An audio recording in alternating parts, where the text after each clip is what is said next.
My name is Margaret Langley, and peace was supposed to begin the day I buried my husband. It didn't. That morning, I left the cemetery with the sound of shovels still in my ears. People said grief gets quieter when you move on. They didn't say it follows you like a shadow, or that sometimes it writes your name on an envelope and leaves it on your porch. I remember standing in the front yard of the old house, my boots sinking into the cold Indiana mud.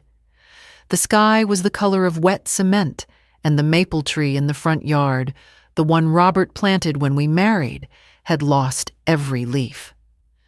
I had one suitcase, one box of letters from my mother, and a heart that wanted nothing but distance.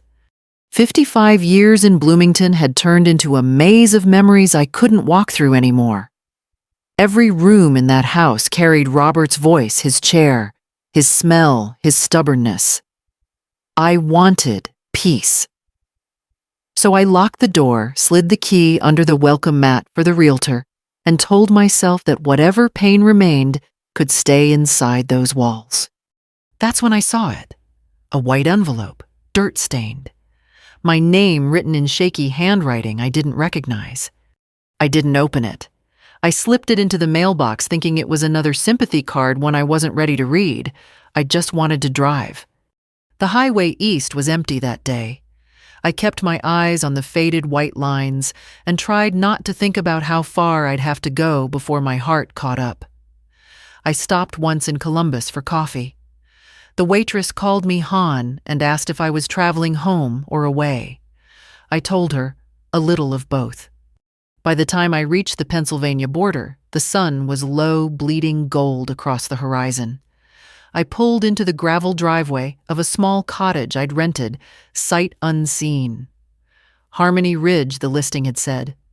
1 bedroom, 1 porch, peace, guaranteed. The house was quiet. Too quiet. The kind of silence that doesn't comfort you yet. I unpacked, lit a candle, and made tea. The box of letters sat on the kitchen table like it had its own pulse.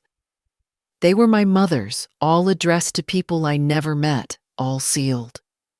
I'd promised myself I'd never open them, not while I was still haunted by my own ghosts. That night I dreamt of Indiana, of our old house, the porch light flickering in the dark, a figure standing beneath it holding something white. When I woke, my hands were trembling. The morning light came soft through the curtains.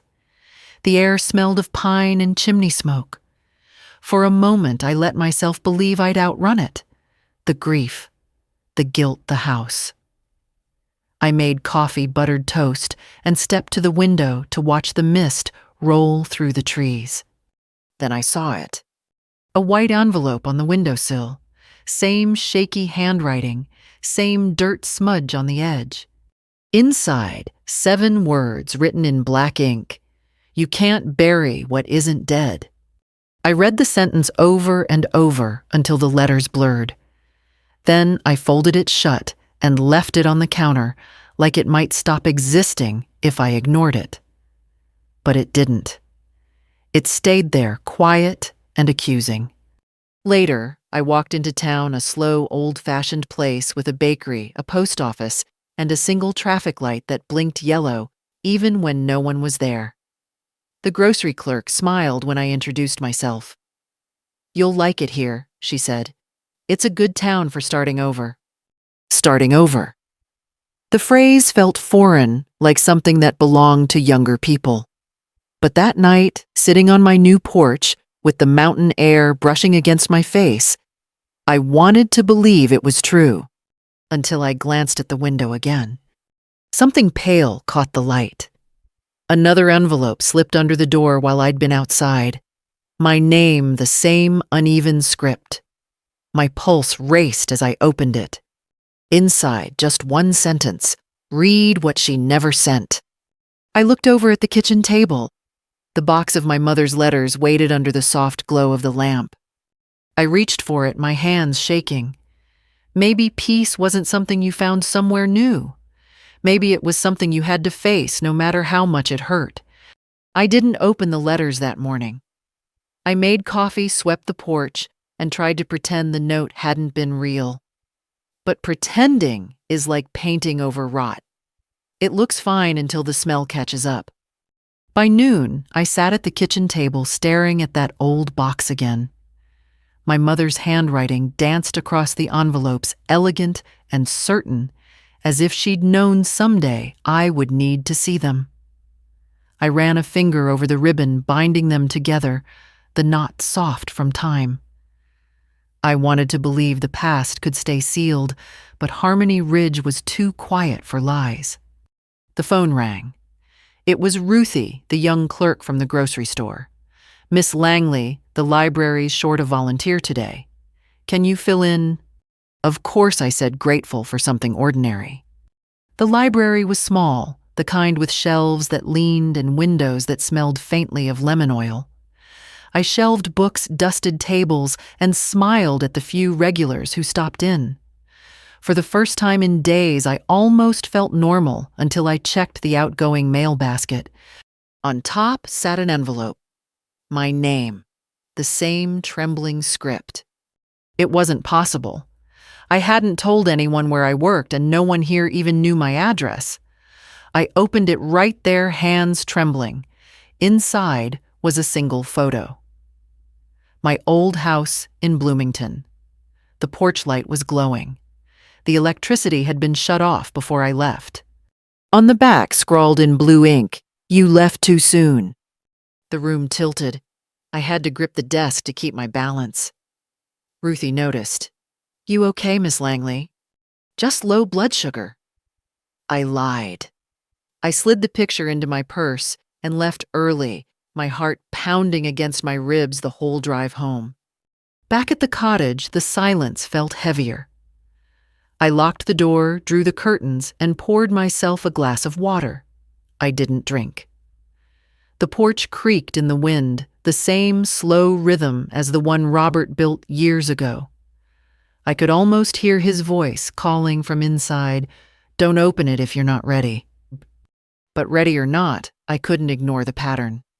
The first envelope at the funeral, the one on my window. Now this photograph, each one like a breadcrumb leading backward. I picked up the box again. The ribbon slipped loose. Inside were dozens of envelopes, all yellowed, dated between 1972 and 1989. I recognized my mother's script immediately. She'd always written like a teacher, grading her own life. The first one began, "Dear Elaine, I don't know if you'll ever forgive me. Elaine, my sister." We hadn't spoken in over 30 years. She'd left home at 19 after a screaming match with our father over the property line and never looked back. I'd been 12, old enough to understand anger, but not its cost. The letter went on.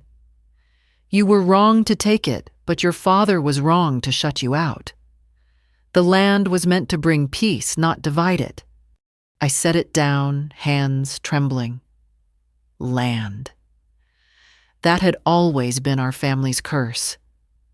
My father worked himself sick to keep it. Elaine wanted her share early.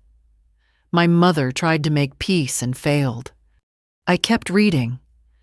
Letter after letter, each one part apology, part confession.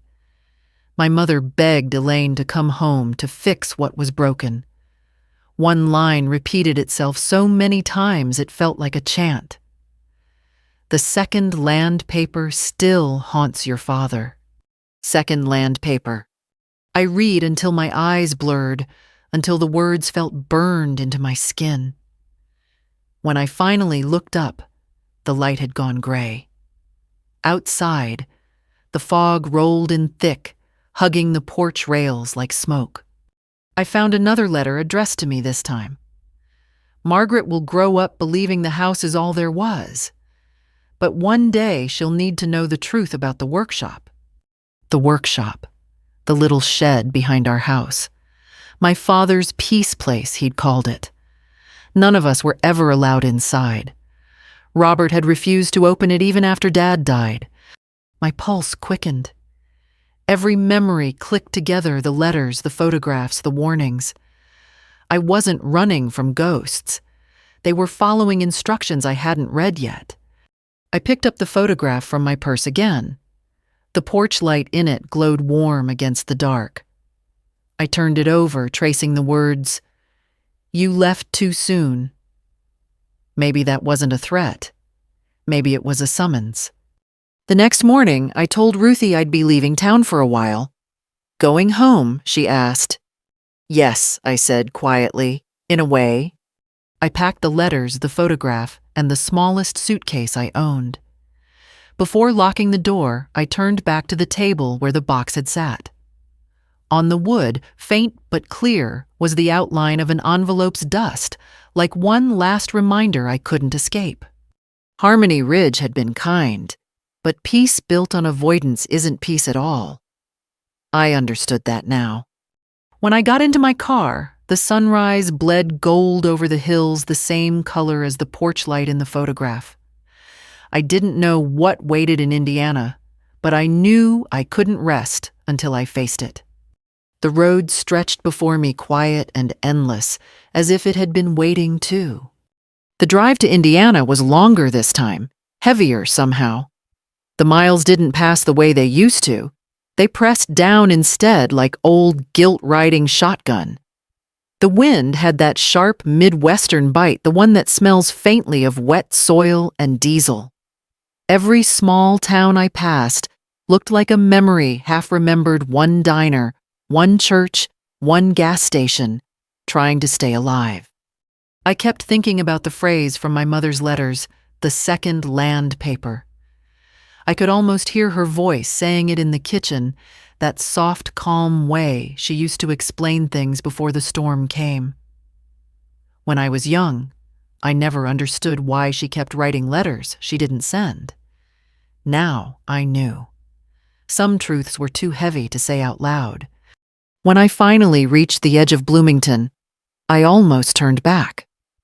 My chest tightened as I passed the county line, the sign that still read, "Welcome to Monroe County, home of the Hoosiers." The air here always carried the smell of wet leaves and memory. The house stood where I left it, stubborn, quiet, and too familiar. The for sale sign leaned at an angle, the paint chipped. The porch boards creaked when I stepped on them. For a second, I half expected Robert to open the door to ask what I was doing there, to tell me dinner was getting cold. But the house only sighed with the wind. There was another envelope waiting for me. It sat dead center on the porch step like someone had placed it there with care. My name again, that same uneven handwriting. I opened it before I could change my mind. Inside a single line, "You weren't the only heir." The word stung, though I didn't understand why. I folded the paper, shoved it into my coat pocket, and unlocked the front door. The air inside was stale, the kind that tastes like dust and lost time. My footsteps echoed through the rooms, empty now, but still whispering. In the kitchen, sunlight leaked through the blinds in narrow slits, striping the floor like bars. I sat down at the table, my hands flat against the cold wood, and let the silence press in. Who else could the letter mean? There was no one left but Elaine. My mother's letters had mentioned her again and again. But "you weren't the only heir" sounded like something more than guilt. It sounded like evidence. The next morning, I went to the county clerk's office, the same old brick building near the courthouse, where Dad used to pay property taxes. The woman behind the counter wore half-moon glasses and a sweater with cats embroidered on it. Her name tag read, Marlene. "Morning," I said. "I need to look up a property record, Langley Farm, County Road 12. She typed on an old computer, the keys clacking like rain. Then she frowned. That's odd. What is... There's a second deed here, same land parcel, different record date. Sold last year." My pulse jumped. Sold to who? She turned the screen slightly toward me. To a company in Indianapolis. But the seller's name. She paused. Margaret H. Langley. "That's not you, is it?" My throat tightened. That was my mother. She's been gone 30 years. Marlene leaned closer, lowering her voice. Then someone forged her signature. She printed the file and slid it across the counter. The signature looked familiar but shaky, as if someone had copied it from memory. I recognized the slant of the L immediately.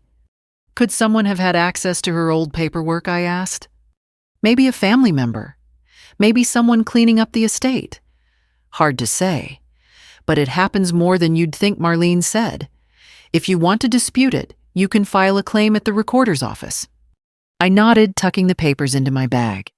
Thank you. Walking out the November air hit me like a truth I'd been dodging. Elaine. It had to be her. She was the only one who knew the old land deeds even existed. I sat in my car, staring at the folded documents, trying to decide what forgiveness costs. Sometimes it's silence. Sometimes it's everything. I dialed the last number I had for Elaine. Disconnected. I called again. Nothing. Back at the house, I wandered through the rooms, touching the walls as if they might answer. When I reached the back door, I saw the workshop through the glass, a squat little building roof sagging door padlocked. I hadn't stepped inside since I was a girl. I walked toward it, crunching through dead leaves. The padlock was old, but still intact. On the wood near the handle, someone had scratched a word, truth. I ran my fingers over it. The letters were shallow but deliberate. Back inside, I poured myself coffee and sat by the window, staring at that shed until the light faded.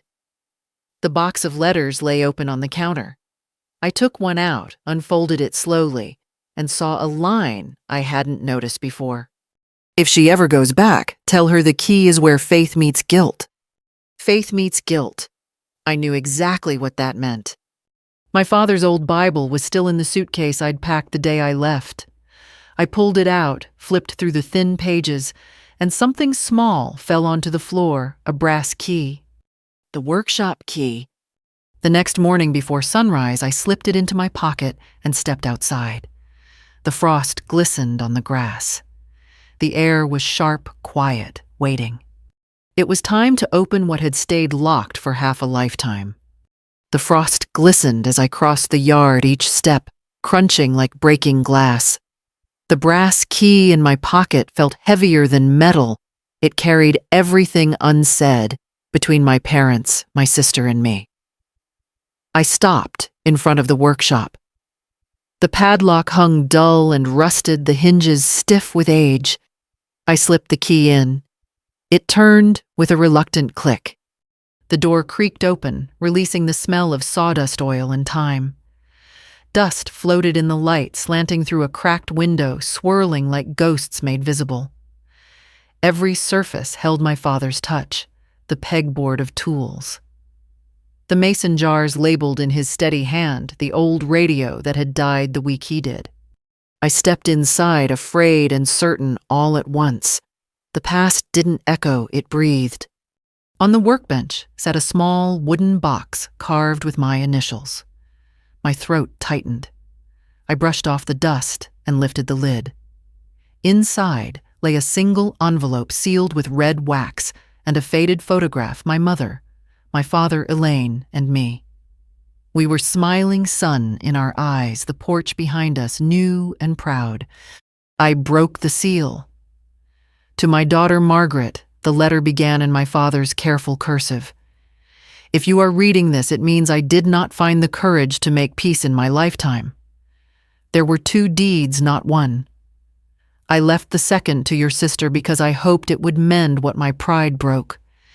If she has sold it, let her be forgiven. The workshop belongs to you both. Within it may what was lost be found. Tears stung my eyes. For years I'd carried anger I didn't even recognize.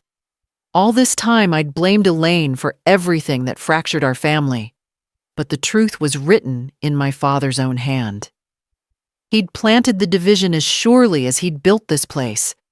At the bottom of the letter was a small metal key marked Box 312, Monroe County Bank. I drove there in the gray morning headlights cutting through mist. The bank teller, a young woman with bright nails and a kind face, took the key and disappeared into the vault. When she returned, she held a thin file. "This box hasn't been opened in over 30 years, she said. Inside were 2 items, a second deed and another letter.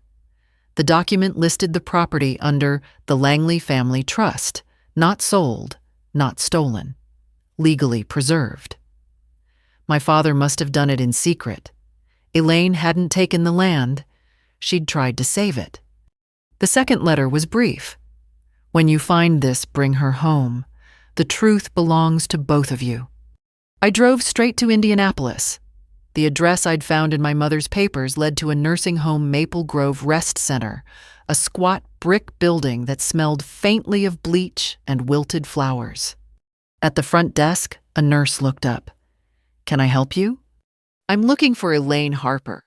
"Or Elaine Langley," I said. My voice sounded like someone else's. The nurse softened. "Room 214. Elaine was sitting by the window, frail and pale, her hair thin and gray. When she turned, her eyes widened. "Margaret," she whispered. For a moment, I couldn't speak. I just saw her. The girl who used to braid my hair, the woman I'd hated for decades. I took the letter from my purse and handed it to her. "Was this you?" Her hand shook. "I sent the first ones, yes. I needed you to come home. I forged Mom's name years ago, trying to fix what I'd ruined. But when I realized what it meant, I couldn't undo it. The letters were the only way I knew to make you see the truth." Her voice broke. "You were always the brave one, Margaret. I just wanted you to find what I couldn't face." I sat beside her, holding her paper-thin hand. The anger I'd carried my whole life felt hollow. "You could have called," I said softly. "I did. You changed your number." The silence that followed was heavy, but not cruel. Outside the window, snow began to fall, light, slow, and quiet. Elaine reached into the drawer of her nightstand and handed me one last envelope. "Dad left this for you in the workshop." I couldn't open it. Inside was a note written in his old typewriter font. "When the porch light shines again, peace will follow." Elaine smiled weakly. He always loved that light. I kissed her forehead. So did Mom. When I left, she was still watching the snow. I stood in the parking lot, the cold air biting my face, and realized that for the first time in decades, my hands weren't shaking. The truth didn't change the past, but it finally stopped chasing me. The workshop key sat in my pocket, warm from my palm. I knew what I had to do next. The snow was still falling when I drove back to Bloomington. It dusted the fields and blanketed the trees, softening everything I thought I knew. The road looked cleaner somehow, as if the years had been wiped away. But I wasn't coming back to start over. I was coming to finish what the letters had begun. By the time I reached the old house, the for sale sign had fallen half buried in the yard. The windows were fogged with frost, and the roofline sagged a little more than before. Still, it stood patient waiting. I parked in the driveway, shut off the engine, and sat there a moment staring at the porch. It looked smaller than I remembered. Inside, the air was stale, carrying that faint mix of cedar dust and something older memory maybe. I set my suitcase by the door and walked through each room, my boots echoing on the bare floor. The walls whispered the kind of silence that only comes after too much noise. I stopped by the workshop window, brushing the glass with my fingers. The inside looked the same: workbench, jars, tools hung in perfect order. The key was already in my pocket, warm from being held too tight. Before I went out there, I made coffee, old habit, then took it with me into the cold. The yard was quiet, except for the wind, and the snow crunched softly beneath my boots. I unlocked the workshop and stepped inside. The air smelled the same oil, wood, and truth. I set the coffee down and ran my hand over the workbench. That's when I saw the folder. It was tucked behind a stack of old blueprints labeled Langley Trust, active. Inside were documents dated 3 months before Elaine's forged sale papers, transferring ownership of the property back to the family name. Her signature was there too, this time real weak but careful. She'd done it before she got sick. Tears blurred the words. All those years of bitterness, and she'd tried to fix it in the end. I took the file to the county recorder's office the next morning. The same clerk, Marlene, looked surprised to see me again. I laid the folder in front of her. "These are the real papers," I said. She skimmed through the pages, then smiled softly. "Well, I'll be. This deed is still valid. You could reinstate the trust if you want to." I nodded. "I do." Filling out those forms felt like lifting something I'd been carrying my whole life. For once, I wasn't doing it for guilt or revenge. I was doing it for peace. When I left the courthouse, the sun had finally come out. The snow was melting the sidewalks wet and shining. I stood there a moment, face tilted toward the light, breathing in the smell of thawing earth. That afternoon, I walked through the house again. The walls didn't feel haunted anymore. They just felt empty, ready for something new. I decided to stay for a while to repaint, repair, maybe even plant flowers in the spring. I called a contractor, a man named Bill, who used to do work for Robert. He came by 2 days later, stomping the snow from his boots. "This place still has good bones," he said, tapping the porch railing. "She just needs someone to love her again." I smiled. That's the plan. That night, I found an old lamp in the attic, the one that used to sit on the table by Robert's recliner. I cleaned the dust from its shade and plugged it in near the window. The glow was soft, golden, familiar. For the first time in a long while, the light in this house wasn't flickering. The next morning, I called the women's shelter in town. "I'd like to donate part of my property," I told the director. "A place for women starting over." There was a pause on the line. Then she said, "You have no idea how much that means." I smiled. "Actually, I think I do." Later, I stood on the porch with my coffee, the snow melting off the roof in slow, steady drops. Across the yard, the workshop door swung open slightly in the wind. It no longer felt like a place of secrets. It felt like a promise kept. I thought of Elaine, of Mom and Dad, of all the years I'd spent running from ghosts that had only been waiting for forgiveness. The peace I'd been chasing wasn't in Harmony Ridge or any other place. It had been buried right here under the same soil I'd once fled. That night, as the sun dipped below the trees, I turned on the porch light. Its glow spilled gently across the steps, the yard, and the fading snow. The light didn't flicker. It held steady. The next few mornings blurred together in a rhythm that felt almost peaceful. Coffee at dawn repairs during the day, long walks at sunset. The cold lifted, and Indiana's winter light turned softer. Less like punishment, more like forgiveness. I'd lived half my life here without ever really seeing it. Now every sound felt sharper. The hum of the furnace, the faint whistle of a train miles away, the creak of the porch railing as it settled in the evening air. One afternoon, I drove into town to deliver the trust paperwork to Marlene. She smiled when I walked in her cat-embroidered sweater, the same as before. "Got everything squared away?" she asked. "Almost," I said. "Just need the final verification." She handed me a stamped copy of the record. "It's done, Mrs. Langley. The trust is reinstated." The words carried more weight than I expected.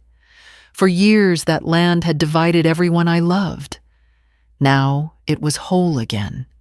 On my way home, I stopped by the church thrift store to donate a few of Robert's old coats.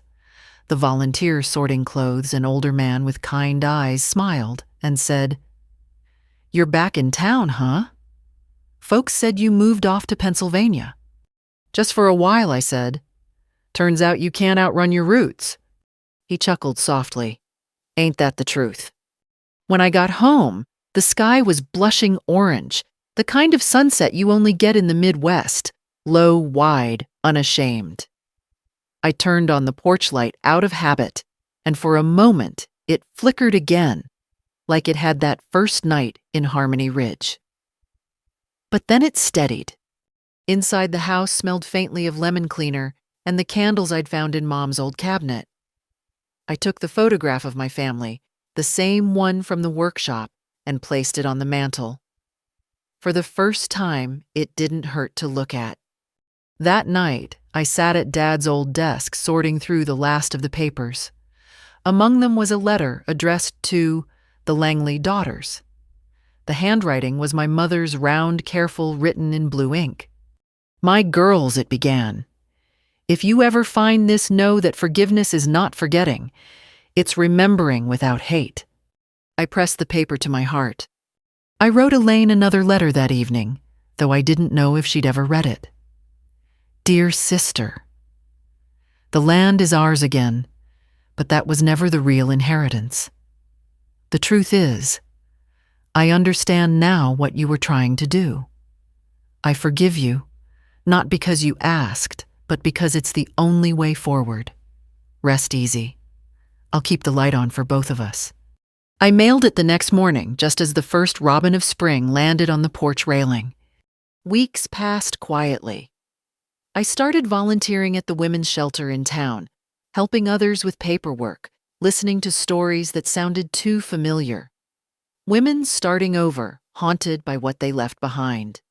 One woman, a widow named Carol, asked, "How did you find peace after everything?" I smiled. I didn't find it. It was here the whole time. I just had to stop running. She looked down, nodding slowly, like she understood more than she could say. That evening, I walked through the house one last time before heading out to the porch. The sun dipped low, bathing everything in honeyed light. I sat on the steps, hands folded around a cup of tea, the porch light glowing steady beside me. I thought of all the years I'd wasted carrying other people's mistakes like they were my own. The house didn't hold grief anymore. It held truth. The wind rustled through the trees, soft as breath. Somewhere, a dog barked. The world was still turning, and for once I was turning with it. Before going inside, I whispered into the twilight, "It's done." The porch light glowed brighter for a moment, as if it agreed. I stayed in Indiana through the spring. The earth thawed, the air turned sweet, and the porch I once fled became my favorite place to sit. Every morning, I brewed coffee in the old percolator just like Mom used to, and watched the light spill across the yard. Peace didn't arrive like thunder, it crept in slowly, in quiet details I'd overlooked all my life. The townsfolk noticed I was back. Mrs. Henderson from 2 doors down brought a pie one Sunday afternoon. "We thought you'd never set foot here again." "Margaret," she said, handing me the tin wrapped in foil. "Guess the heart finds its way home when it's ready." I smiled. Maybe it just needed a good map. Word spread about what I'd done with the property. The shelter sent a thank you card signed by women I'd never met. I kept it on the fridge right beside a faded photo of Mom and Dad. Whenever I passed by, I'd touch both past and present side by side. The renovations finished by early May. The porch boards gleamed with fresh paint, and the house smelled faintly of new pine and old memories. The contractor Bill came by one last time to collect his tools. "She's a fine house again," he said. "Strong bones." "She just needed to be seen," I said. That evening, I walked through the workshop. The air inside was warm and golden, and the dust motes danced like tiny lanterns. I'd turned the space into something new, a quiet corner with 2 rocking chairs, a small bookshelf, and Mom's letters framed on the wall. It wasn't a shrine. It was a conversation that could finally rest. Before leaving, I lit a candle on the workbench. The flame flickered, catching the brass key beside it, the one that had started everything. I stepped out and locked the door gently behind me. From the porch, I could see the whole yard bathed in sunset. Children rode by on their bikes, laughing, the sound echoing down the street like a memory that finally healed. The porch light glowed beside me, steady, soft, forgiving. That's when I noticed the envelope. It sat on the top step, crisp and white against the dark wood. For a moment, my breath caught. Then I bent down and picked it up. The handwriting was shaky but familiar. Elaine's. Inside was a short note dated a week earlier. I didn't deserve your forgiveness, but thank you for giving it anyway.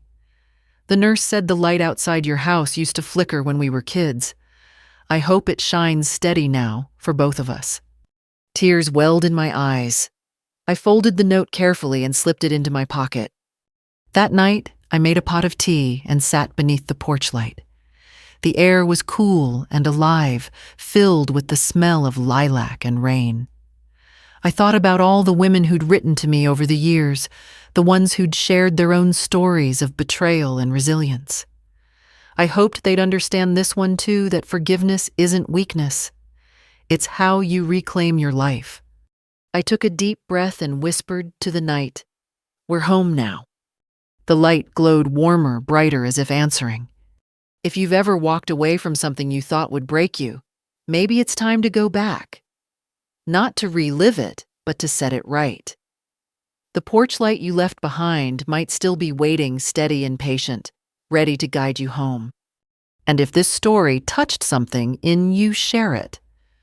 Or just sit quietly for a moment and think of someone you've forgiven. Sometimes that's all it takes to turn a light back on.